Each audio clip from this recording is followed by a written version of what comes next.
اللہ تعالیٰ قرآن مجید میں فرماتے ہیں وَإِذَا أَيْنَمَا تَكُونُوا يُدْرِكْكُمُ الْمَوْتُ، تم کہیں بھی چلے جاؤ موت تمہارا پیچھا خود کرتی ہے، موت تو پیچھے بھاگتی ہے۔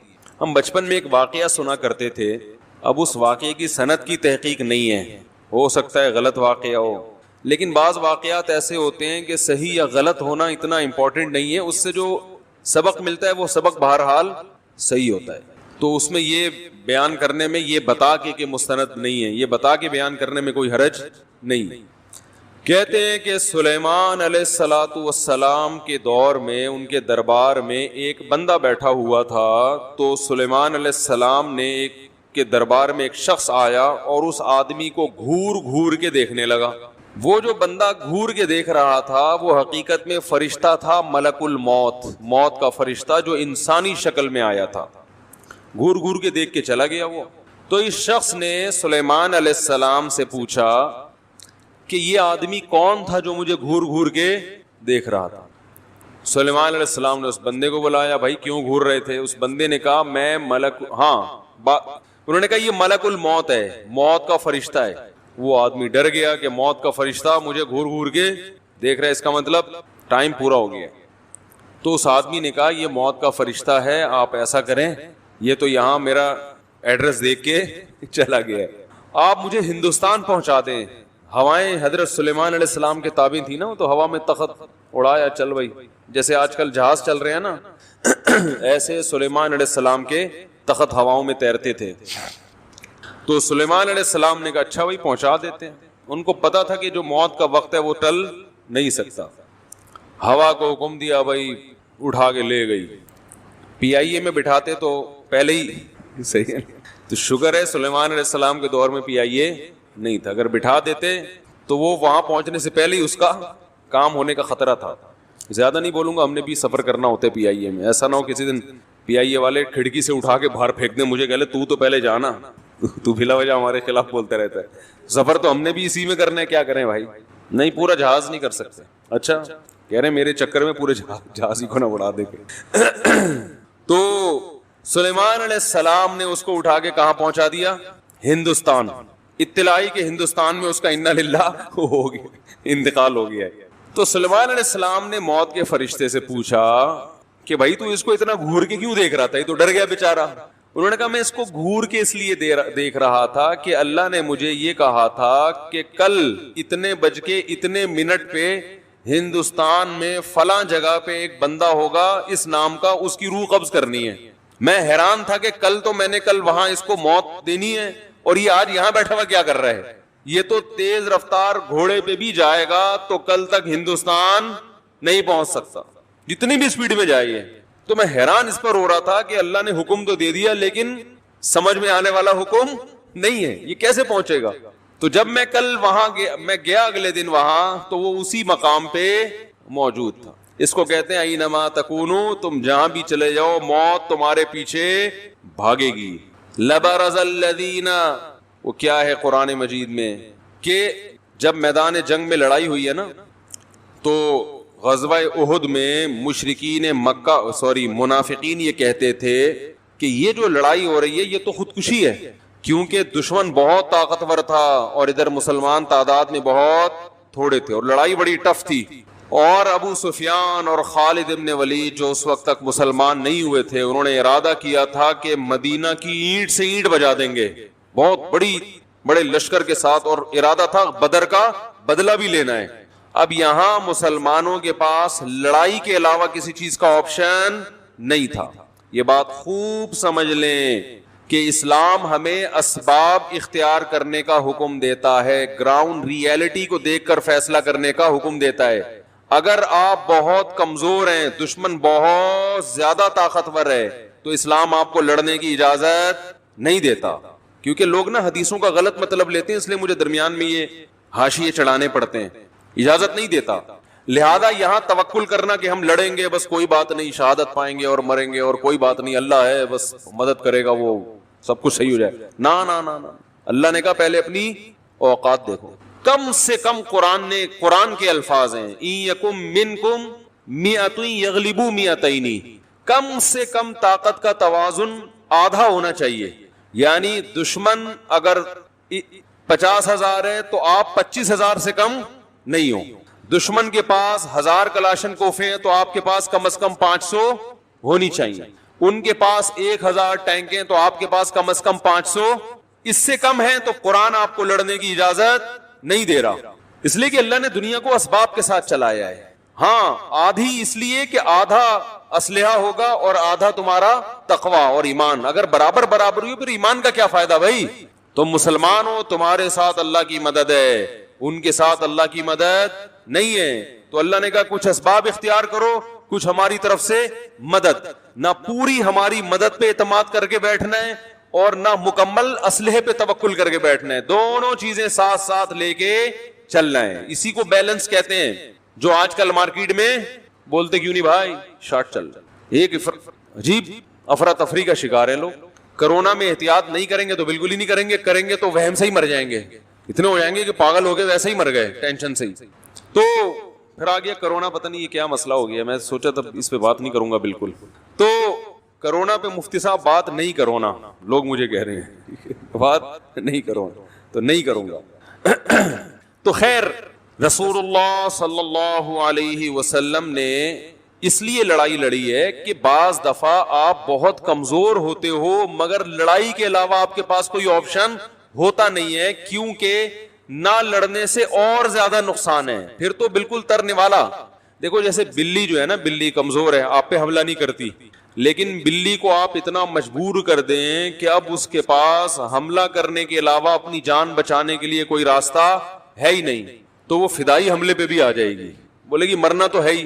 تو یہ انسان کی ایک فطرت ہے اور بالکل صحیح ہے کہ بھائی جب آپشن ہی نہیں ہے تو پھر تو لڑائی کے علاوہ, کیونکہ اگر نبی صلی اللہ علیہ وسلم غزوہ احد میں ان تھوڑے سے حضرات کو اتنی بڑی طاقت کے مقابلے میں لے جا کے کھڑا نہ کرتے تو انہوں نے مدینہ کی اینٹ سے اینٹ بجا دینی تھی, تو اور زیادہ نقصان ہونا تھا.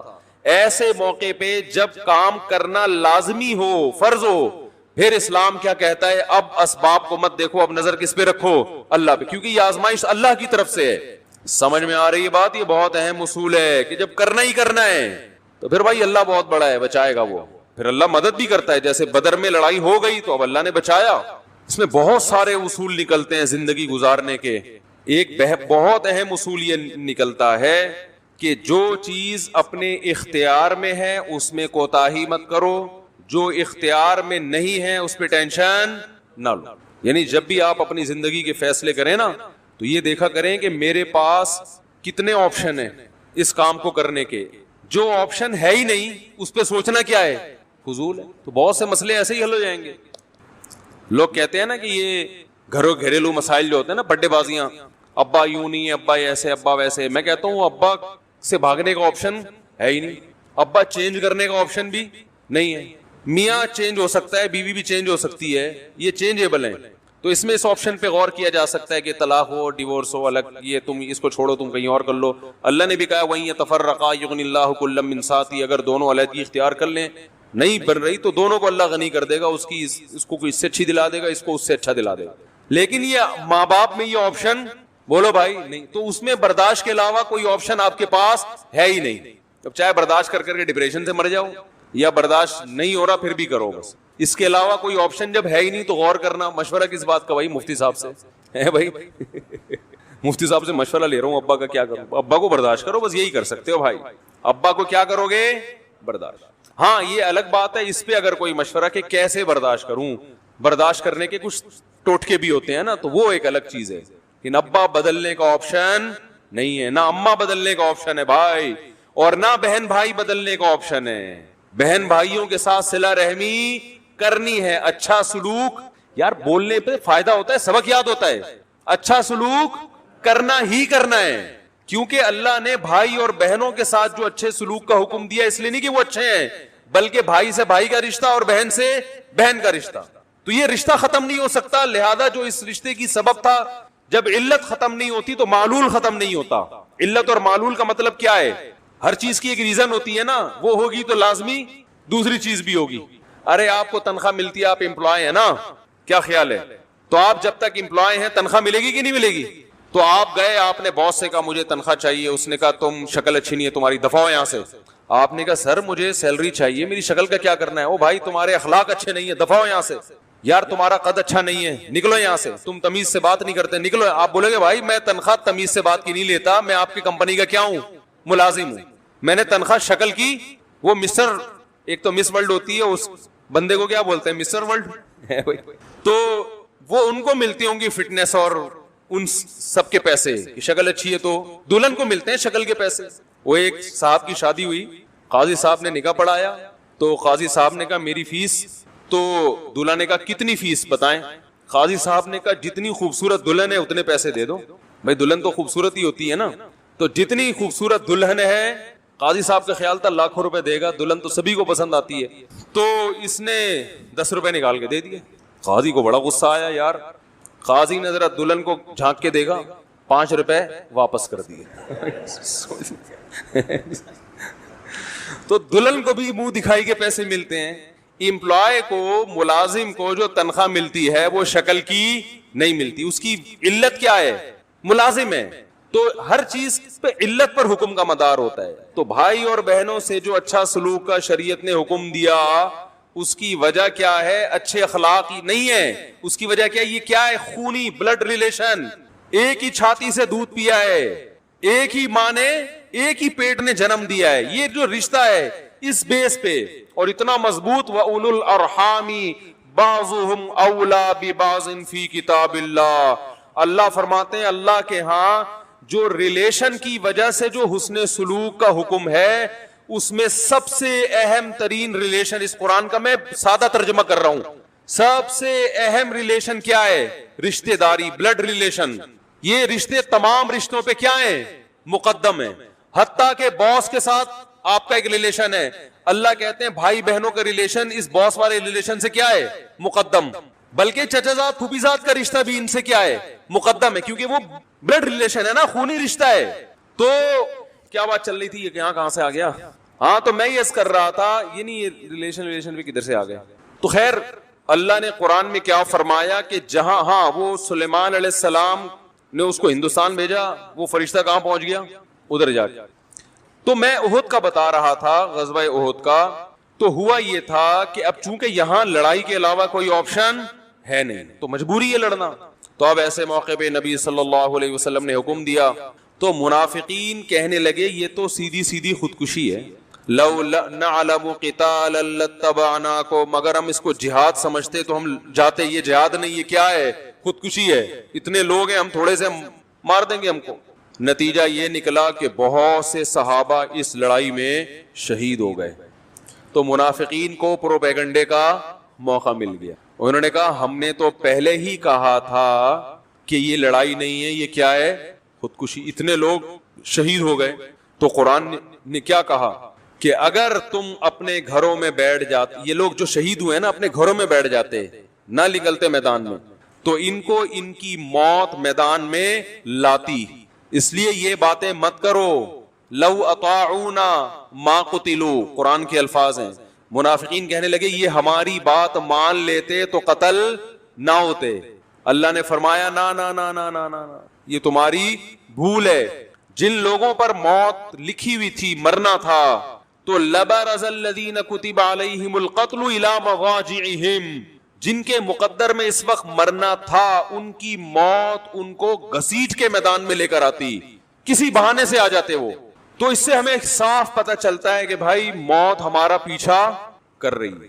آپ بعض مرتبہ کسی چیز کو زندگی کا سبب کے طور پر اختیار کرتے ہیں, وہی چیز آپ کی موت کا ذریعہ بن جائے. باڈی گارڈ کیوں رکھے جاتے ہیں؟ ارے زندگی کے لیے رکھے جاتے ہیں نا, قاتل سے بچائیں گے. یہی گارڈ آپ کی موت کا ذریعہ بن جاتا ہے. کئی کیسز ایسے ہوئے نہیں تاریخ میں, گارڈ نہیں مار دی گولی. آپ ایسی خوراک استعمال کرتے ہیں جو صحت کے لیے اچھی, وہی خوراک آپ کی موت کا ذریعہ بن جاتا ہے. ڈاکٹر سے آپ نے علاج کروایا زندہ رہنے کے لیے, وہی علاج آپ کی موت کا ذریعہ بن گیا. وہی انجیکشن ری ایکٹ کر گیا. ایسے ہم نے دیکھے اپنی زندگی میں واقعات. بخار تھا, انجیکشن لگوا کے آئے, وہ ری ایکشن ہوا. نہ ڈاکٹر کی بیچارے کی نیت تھی مارنے کی. یہ جو کہہ رہے ہیں ڈاکٹر زہر کے انجیکشن دے دے کے مار رہے ہیں, فضول بات ہے انتہائی. کوئی اسپتالوں میں کوئی زہر کے انجیکشن نہیں دے رہا. کسی کو کورونا ہو جائے نا, اس کو اگر آکسیجن کی ضرورت ہے فوراً ہاسپٹل لے کے جائیں اس کو. ایسی میتیں ہمارے علم میں آ گئی ہیں کہ وہ اس کو ہاسپٹل نہیں لے کے جا رہے کہ وہاں تو کورونا کے کیس بنا کے ڈال دیں گے, اور گھر میں بیچارے کو مار دیا انہوں نے. تو اتنا نہیں پروپیگنڈے کا شکار ہوا کریں. سارے ڈاکٹر انسان ہے بھائی, ٹھیک ہے اتنی گڑبڑ کرتے ہیں کہ یہاں سے نہیں وہاں سے دوا لینا, 50 روپے ان کو وہاں سے کمیشن مل رہا ہوتا ہے, لیکن اتنی ابھی برائی نہیں آئی ہے کہ ٹیکے لگا کے. یہ تو قصائی یہ کام نہیں کرتا میرے بھائی, ڈاکٹر کیوں کرے گا, تو پڑھا لکھا ہے وہ. تو اس لیے یہ فیس بک اور واٹس ایپ کے پروپیگنڈے سے اپنے آپ کو بچائیں.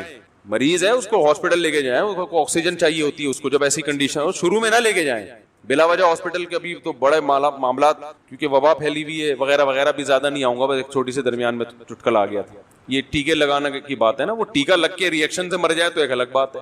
تو اب دیکھو میرے بھائی, یہ خبر ہمیں کس نے دی؟ اللہ نے. تو یہ خبر اللہ اس لیے دے رہا ہے کہ اس خبر کے اندر ایک آرڈر, بولو بھائی, چھپا ہوا ہے. وہ یہ ہے کہ اللہ ہمیں یہ بتا رہے ہیں کہ میں تمہیں بار بار اس لیے بتا رہا ہوں کہ مرنا ہے مرنا ہے مرنا ہے, حالانکہ تمہیں پہلے سے پتا ہے اور تم صبح شام اپنی آنکھوں سے دیکھ رہے ہو, لیکن تمہارے عمل سے ایسا لگتا ہے کہ تم مرنے کے لیے تیار نہیں ہو. اپنے عمل سے ثابت کرو کہ تمہیں دیکھ کے پتا چلے کہ اس نے واقعی مرنا, اس کا یہ کانسیپٹ ہے کہ میں نے مرنا ہے. عمل سے ثابت کرو. اور عمل میں سب سے پہلی چیز ہے دنیا سے دل مت لگاؤ, ان دیواروں اینٹوں سے دل مت لگاؤ. یہ نہ شوق سے بتایا کرو میرے بحریہ ٹاؤن میں اتنے پلاٹ اتنے فلیٹ, او بھائی کسی کا کچھ بھی نہیں ہے. جو ملک ریاض ہے بحریہ ٹاؤن کا مالک, کل اس کا بھی جنازہ اٹھے گا. ایسے خالی ہاتھ جا رہا ہوگا, دیکھو لوگوں عبرت کا نشان, اربوں کی جائیدادیں بنا کے چلا گیا, آج خالی ہاتھ جا رہا ہوں. اس کو نہیں موت چھوڑے گی تو ہم اور آپ کس کھیت کی مولی لے کے بتا رہے ہیں میرا پلاٹ میری جگہ میرا فلیٹ, صحیح ہے نا.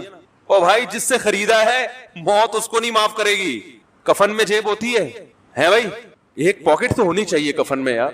کپڑے سلواتے ہیں, جیب لازمی جز ہے یا نہیں؟ خواتین کے کپڑوں میں اکثر جیب نہیں ہوتی کیونکہ پرس ہاتھ میں ہوتا ہے ان کے, ایسے ہی ہے نا, ان کے پاس کیا ہوتا ہے؟ پرس ہوتا ہے. تو وہ بھی جب دنیا سے جاتی ہیں تو کفن کے ساتھ پرس, بولو نا, نہیں ہے, سب ختم. بڑے بڑے آئے دنیا میں, بڑے بڑے آئے ہیں, ایسے آئے کہ ہم تصور نہیں کر سکتے. قارون جیسے لوگ آئے, سکندر اعظم آیا. جب مرنے لگا نا تو اس نے راستے میں ہی موت ہو گئی تھی بیچارے کی سفر میں. تو موت بھی عجیب چیز ہے, کوئی یہ بھی نہیں دیکھتی کہ بندے کو گھر تو پہنچنے